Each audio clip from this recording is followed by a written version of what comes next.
So you hear Dimash has a totally different approach to singing this part than he did in the first song. Here he has much more of a soprano approach with a head voice focused register all the way through. Run, run, lost boy, they say to me. I'm good to thrive this time.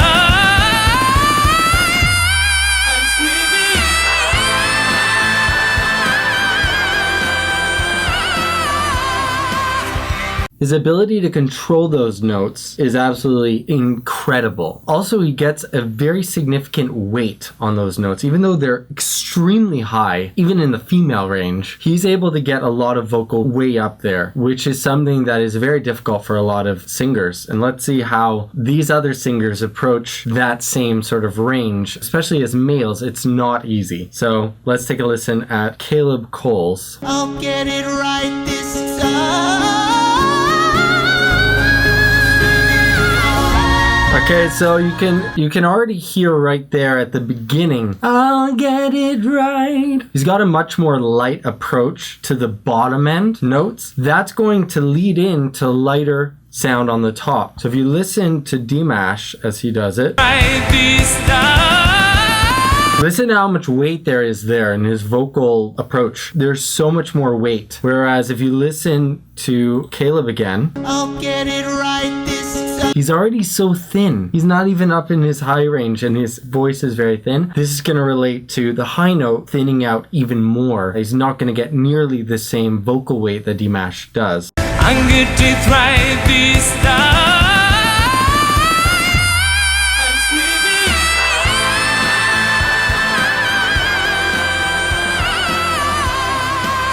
Let's listen here.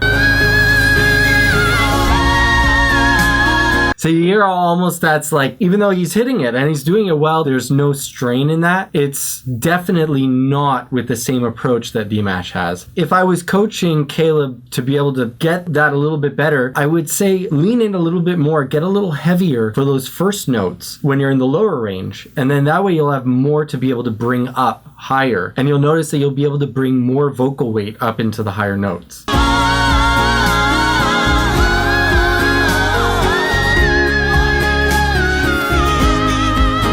I mean, it's still really incredible. Just to be able to hit those notes is incredible for any male, and hat off to him. It's just, that's what I would do to take what already sounds good and make it great.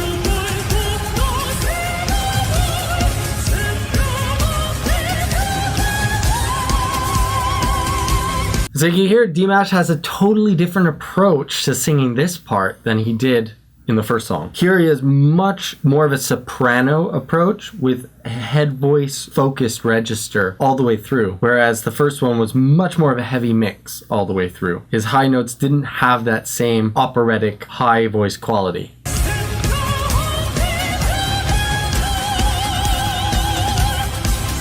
I love his ringing vibrato.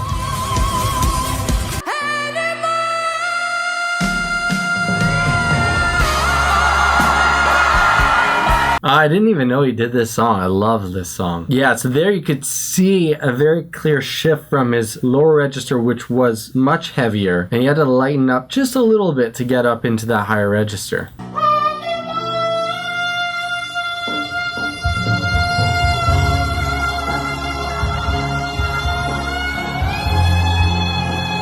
Alright, so that was actually a really good rendition of it, and he went higher than Dimash did. He could work a little bit on the pronunciation of those words, just to be able to get it a little clearer.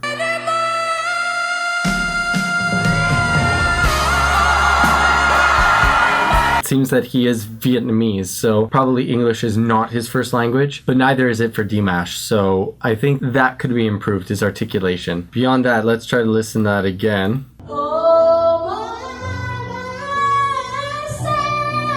Yeah, so you could find just a little bit more solidity, a little bit more strength in the bottom. That would help it not to sound quite so effeminate down there, where it doesn't really need to be, and then be able to kind of lead up into the higher part. But then as he comes into this part, he is much more on point because the range of notes fits very much with what he's doing here.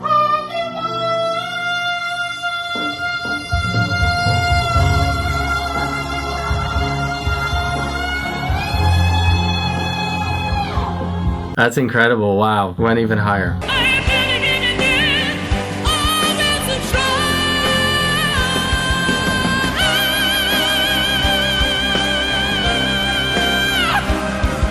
Nice. That again is Dimash going a lot heavier, more with a pop sound, not with the operatic sound, not with the soprano type sound. He's going with his full voice up into his super high range.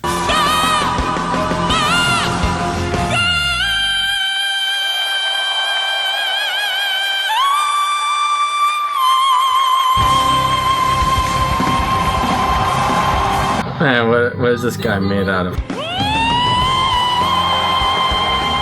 I love this one.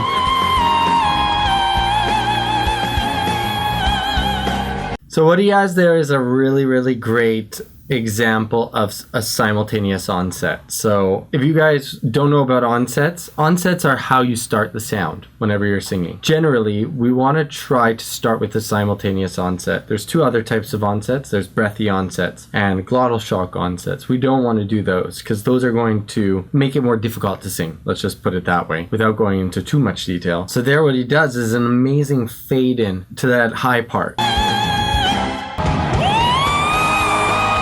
And again there, he has a really nice simultaneous onset.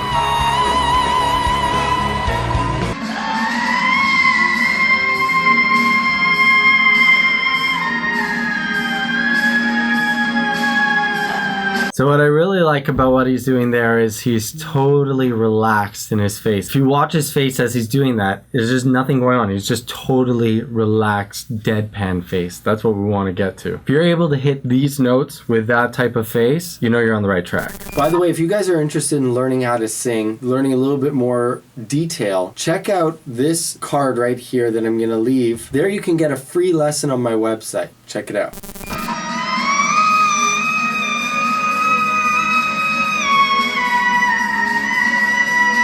All right, and so there you could see the difference between Dimash and him. There is a slight falter, and I mean, he's doing an incredible job keeping up with Dimash on these notes, but his voice faltered a little bit on the high note, and it wasn't quite dead on pitch, whereas Dimash is like robotically dead on pitch.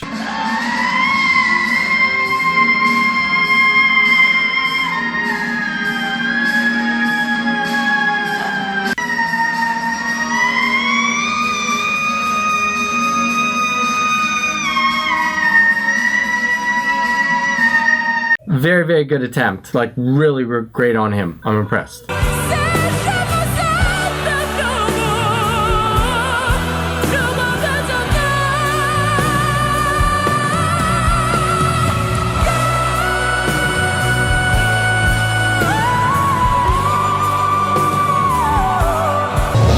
Incredible. Wow. Okay, so there what Dimash was doing is he moved from his chest voice definitely into his mix, so a heavy mix, and then into more of a soprano sound. So let's see how Piet Aryan, I hope I'm pronouncing your name right, is going to approach this one.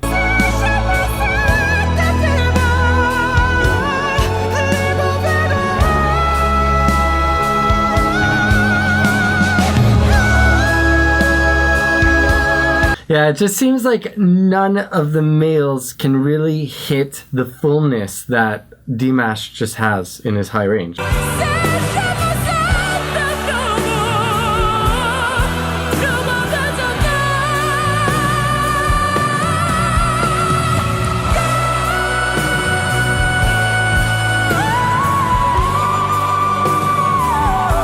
Now hearing it juxtaposed on these other singers attempting the same notes, you really hear just the incredible vocal prowess of Dimash.